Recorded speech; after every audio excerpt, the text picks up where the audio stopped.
Hello, P6 students! Welcome back to our science class with Ms. Ida.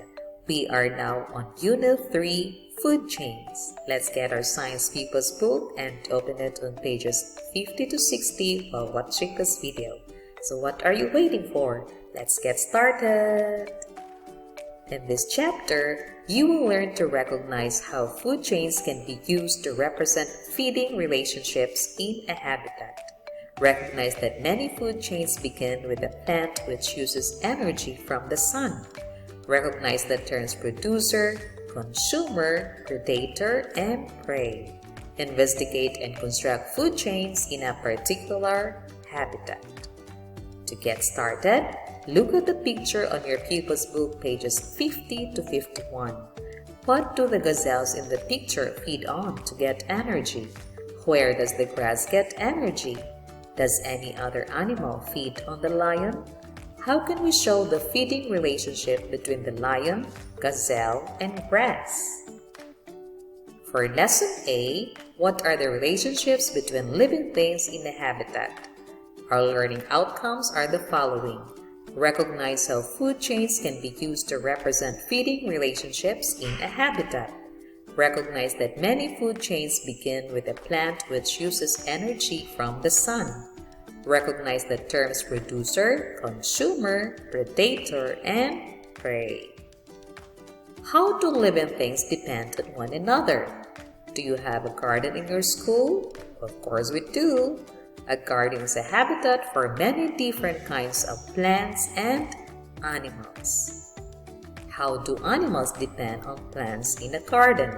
Do the plants in the garden depend on the animals that live there?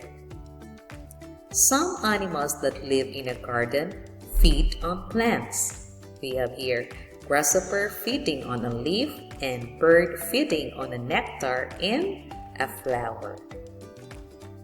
Other animals make their homes on plants. The plants give them shelter and protection.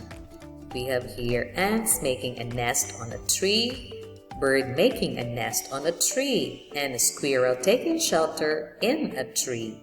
These animals depend on plants for food, shelter, and protection. Plants can make their own food. They do not depend on animals for food. However, to grow healthily, plants need nutrients from the soil or water that they grow in. Animals can provide plants with some of these nutrients. When plants die, they are broken down by bacteria and fungi into simpler matter. Animal waste or dung can also be broken down into simpler matter. This simpler matter is a source of nutrients for plants. Look at the example, children. The dead bird and animal waste can be broken down into simpler matter. Animals also help in the pollination and seed dispersal of flowering plants. Let's try to recall your lessons when you were in P5. What are the characteristics of flowers that are pollinated by animals? They have nice scent, brightly colored petals, or sticky or spiky pollen. They produce nectar. The plants and animals in a habitat depend on one another and they are interdependent. Look at the bees. Bees help in pollination. Birds help in pollination too. What are the characteristics of fruits whose seeds are dispersed by animals? They are fleshy, sweet, or juicy. They have hooks or stiff hairs. And finally, what is a food chain? Many of the relationships between living things in a habitat involve food. Living things get energy from food. Can you trace how the living things below get their food and energy? Grass, like other plants, makes its own food. It uses light energy from the sun to make food. The gazelle obtains energy by feeding on the grass. The lion obtains energy by feeding on the gazelle. Since plants get energy from the sun and other living things get energy from either plants or animals that feed on plants, the sun is the source for most living things. We can construct a food chain to show the feeding relationship between living things. A food chain also shows the transfer of energy from one living thing to another in the form of food.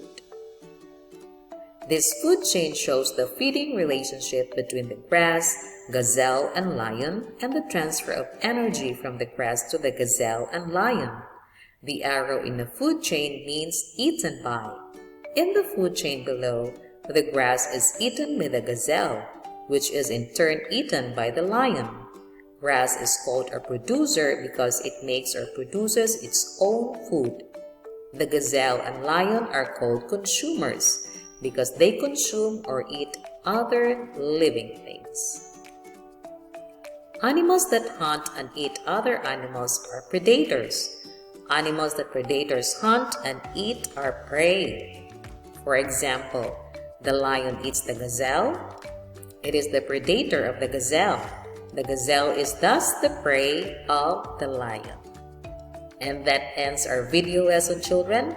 We will discuss more during our Zoom meeting. So P6, stay safe and stay healthy at home. Thank you and see you in the next video. Bye-bye and God bless.